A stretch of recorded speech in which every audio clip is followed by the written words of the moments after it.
Hi there, my name is Bill. I'm a first officer on the Boeing 737 for a major U.S. airline, and when I'm not flying around the world or spending time with my family, I am here gaming. Welcome back to another episode of the Hangar 26 Studio Transformation. This is episode number 4. If you haven't seen episodes 1 through 3, they do go in chronological order, so I'll leave those links in the description below so you can catch up and then come back to this video. Now, this one was a super exciting episode that I couldn't wait to share with you.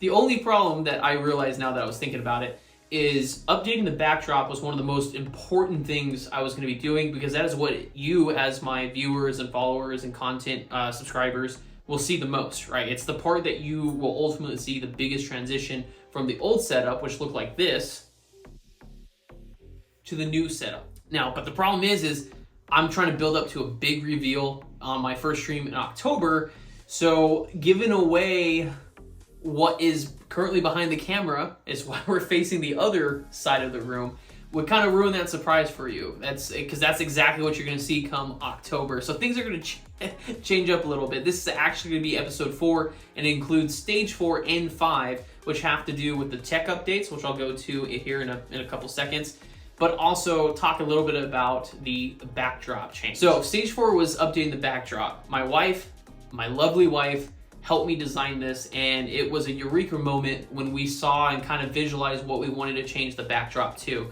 There was a lot of just sitting here staring at the wall, especially as I was going through and building stuff, trying to figure out what I wanted this back wall to look like. And when I say we found it, I am super excited to show you. I am frustrated that I can't show you because it would ruin the big reveal.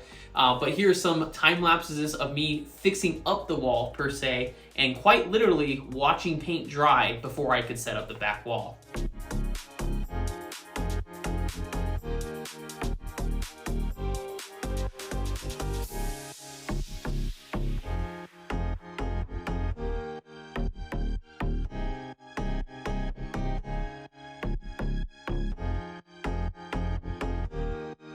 So I know probably not as exciting as you were probably hoping, but now we get to talk about what I'm also excited about, which is the stuff behind the camera over here on this side that you won't normally get to see on stream. So stage number 5 of the Hangar 26 Studio Transformation involved tech updates. So I'm not talking about major tech updates, so they're just small little things that I have added to the setup behind me to help improve the stream quality for you viewers and content subscribers. As you can see behind me, I still have my Dell 32-inch curved monitor, and I still have my CPU over here from CyberPower, same internals, same everything. So without further ado, let's talk about the tech updates to Hangar 26 Studio.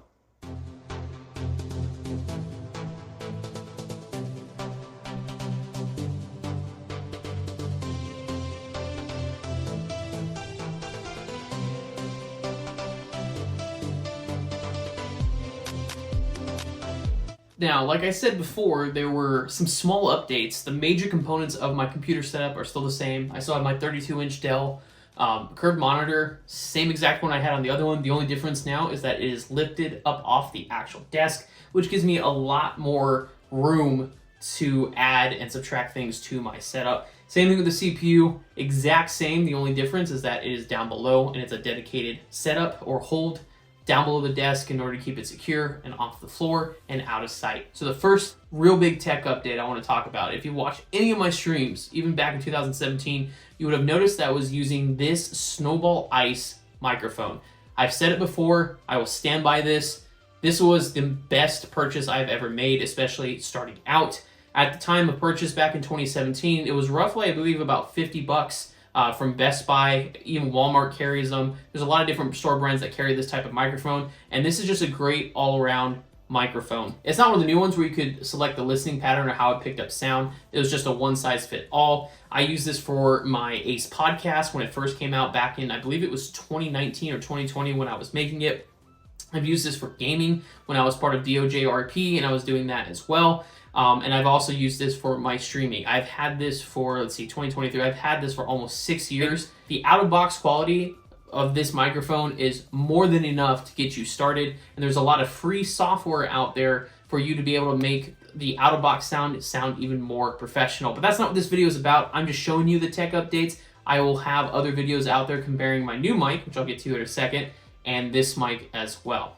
Now, as part of this Hangar 26 setup, I kind of figured it was time to update my sound, get better sounding quality microphone, and take it to the next level. I'm not talking about a $600 microphone. I'm talking about a budget-friendly USB plug-in microphone that would take my sound quality to the next level. And after months of research, I found this, the Rode NT USB Mini. Now, for those of you that aren't familiar with Rode is a name brand microphone, and let me tell you, they came up with a great, affordable microphone. Like I said before, this isn't going to be a tech review or comparison between the two. I will have videos out there describing that as well here in the future, and I'll do a comparison and also show you what software I use to make the Snowball microphones sound really good for streaming starting out. So this is the Rode NT USB Mini. On my old mount, it comes with a adapter for a 5/8 inch, which is what is originally on the bottom of the Snowball mic, but that's also its natural thing. It also goes down to, I believe, a 1/4 inch. It comes with the Rode NT USB Mini. So I just strapped it onto my stand, put the same Samsung mic broom onto my new desk, plugged it in, and we were ready to use the microphone. First impressions of the Rode NT USB Mini is that it's very well made. It is very sturdy, and I gotta say the audio quality, which you'll see in a couple weeks, is unbelievable. Now the next thing, if you remember me mentioning in terms of planning, was cable management. That was a huge deal to me. It's just being able to finally get to a point where I'm happy with how I've managed the cables around my setup. So that is where this comes in. This is a Logitech wireless keyboard and mouse. I wanted to keep it wireless so that way I'd minimize the amount of wires on my desk. So that is an update as well. Has a nice crisp sound when using and very responsive mouse. I also updated my mouse cover. This was from Hobby Lobby for like 12 bucks. It's a Pac-Man mouse pad slash mat, so that way my keyboard doesn't go flying around when I'm using it. Still have the same old Xbox controller here, but the next real big tech update that I had was my Logitech Brio camera.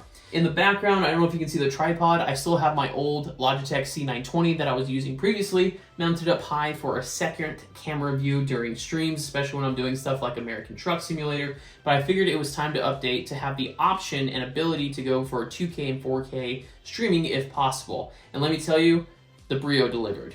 Now the next tech update that you probably were noticing, especially when I was doing the intro part of this video, are the key lights. Now if you notice, they kind of look like the Elgato key lights, but as I am a budget streamer, I did not get the Elgato key lights, because why would I spend $100 more on something that I can get the same quality out of these? These are Vivitar 9-inch key lights. You can buy them from your local Walmart. At the time of purchase, they were only $29.99.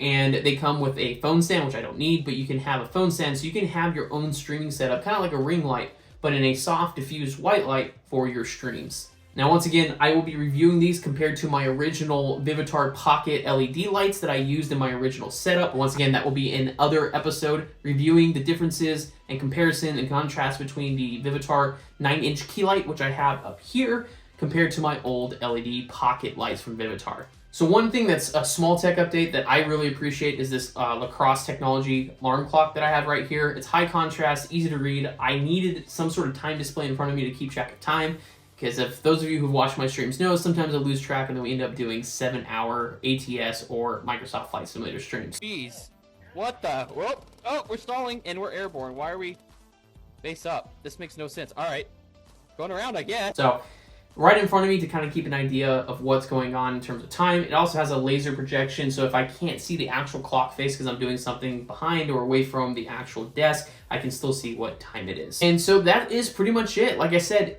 this is the stuff that you wouldn't be able to see behind the camera once we go live again come this October. That will be when you see the backdrop, which is going to be so exciting when that finally comes out. But those were the small tech updates I did to my actual tech setup. Like I said, the main brains of this entire thing is still the same. Same CPU, same internals, same desktop monitor here. Once again, I appreciate you joining me for another episode of the Hangar 26 Studio Transformation. Remember to like, follow, subscribe, and turn on notifications on YouTube if you want to get updates about my YouTube content. If you'd like to use another social platform, I'm on TikTok and Twitch as well under the same name, Captain Bill Official. So now I'm going to pause for just a second and take a moment of your time. I have a super exciting announcement to make, and if you don't follow on my other social medias, you probably haven't seen it already. But I haven't made a podcast since 2020. which was my aviation communication and education podcast. But I am super excited to announce that on October 5th of this year, October 5th, 2023, at 8 a.m. Central, 9 a.m. Eastern, along with Tommy D from Level Flight Simulations and Justin, aka Wise Ass Trucker, we will be bringing you a live video podcast called the Torque and Thrust Talk Show. Just wanted to mention that, so if that's something that you're interested in, save the date, October 5th, 2023, 8 a.m. Central. Be there for our premiere podcast episode. And with that, folks, once again, thank you for watching another episode of the Hangar 26 Studio Transformation. There will be one more episode to come out, and that will be the ultimate reveal of the Hangar 26 Studio. It'll be a live stream first on Twitch and YouTube on one of the many games I plan to stream, and then I will post a video of the ultimate reveal afterwards on all my social media. So with that, be safe, be well, and I will see you on the next episode or live stream of the Hangar 26 Studio Transformation.